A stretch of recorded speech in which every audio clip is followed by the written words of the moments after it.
Hey, what's up guys, it's another day, another tech. This is HP Stream. It's a 14-inch laptop with a price tag of $200. So this is a budget-friendly laptop, which means the body's made out of plastic, but don't let that discourage you because it's still a very durable laptop. I've had this for over 6 months and it's held up really well. Because of the plastic build, the body feels light and hollow. It weighs in at 3 pounds. I consider that to be a good thing because whenever I leave it in my backpack, I sometimes even forget it's there. Whenever I try to adjust the display, the hinge wobbles the whole screen, but it does hold it in place. It's really good at that. Unlike the MacBook Air, if there's a sudden movement, the whole screen lays flat. If you're thinking about getting this laptop, performance shouldn't be on the top of the list because this has 1.6 GHz Intel Celeron N3060 processor with Intel HD graphics 400 with 4 GB of RAM. It is 2 GB more than what they had before and 32 GB of onboard flash storage, which is not a lot because 32 GB, that's less than what my phone has. My phone has 64 GB. But on the bright side, you can expand your storage using flash drives, SD cards, and cloud storage. Now that we got that covered, let's talk about the display. This has a 14-inch display with a resolution of 1366 by 768. I'm not disappointed by the display, but the viewing angles could have been just a little better. But then again, it's still so much better than some other laptops I've used in the same price range. As far as brightness goes, I haven't had any problems with it. The screen on this can get up to 186 nits of brightness. For me, that's good enough since I don't even go past 50% brightness anyway. I like the size of this keyboard. I got used to it really fast. The keys are made out of plastic, they're not backlit, so typing at night can be difficult if you're not used to the keyboard. If you want to know the numbers, the keys on this have a travel distance of 1.32 millimeters and they require 72 grams of pressure to register a keystroke. Just like the laptop's body, the keyboard and the touchpad feels flimsy. For that, I'm going to say, you get what you paid for. The touchpad works on this if you're a very persistent person. The thing sometimes doesn't even register my click and it gets really frustrating. Like right now I am using Audacity to record this and I'm trying to use Audacity and it doesn't even register my clicks and it's just not sensitive or precise enough for me to scroll through Audacity. I would recommend you to use an external mouse, but if you're the type of person who's not really going to get mad when this type of stuff happens, then go ahead. Let's talk about something more important, like the ports. On the left side, there is an HDMI port, 2 USB 3.0 ports, a single USB 2.0 port, and an SD card slot.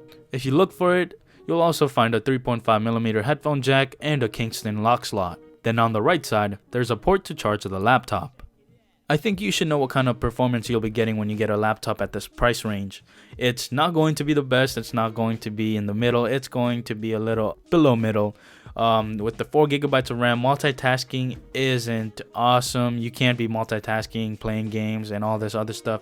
You can't even play games on this like that. But I was able to go to Google Chrome, open up YouTube and watch videos and also talk on Audacity right now like this while I'm also transferring videos to my iPhone through iTunes. It can do all of that without crashing, but when I try to watch HD videos on YouTube, sometimes the laptop lags.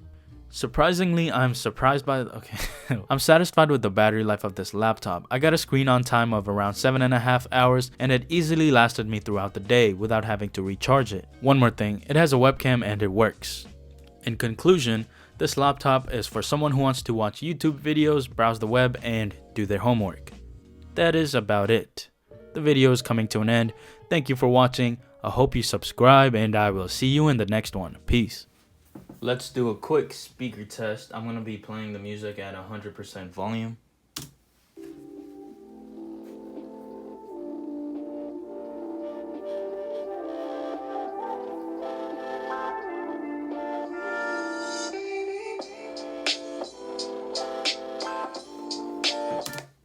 As you can probably hear it, at 100% volume, the music starts distorting pretty bad. So I'm going to turn the volume down to 70%. It's okay.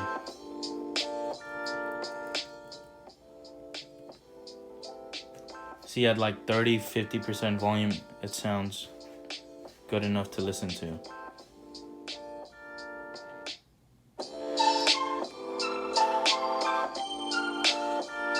As you can see, the speakers are located on the bottom. There are two speakers right here.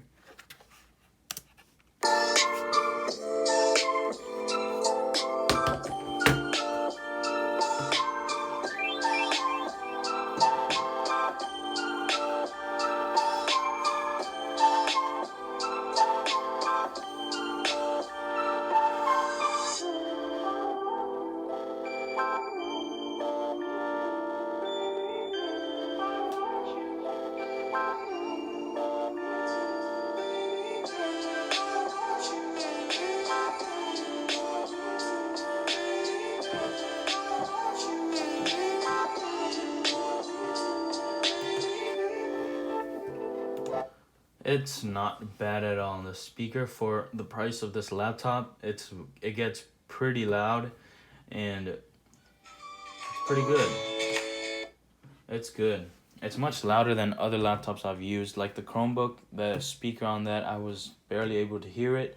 And some other laptops I've also used, like the Lenovo 920, that didn't have great speakers, but this one has decent speakers that get pretty loud.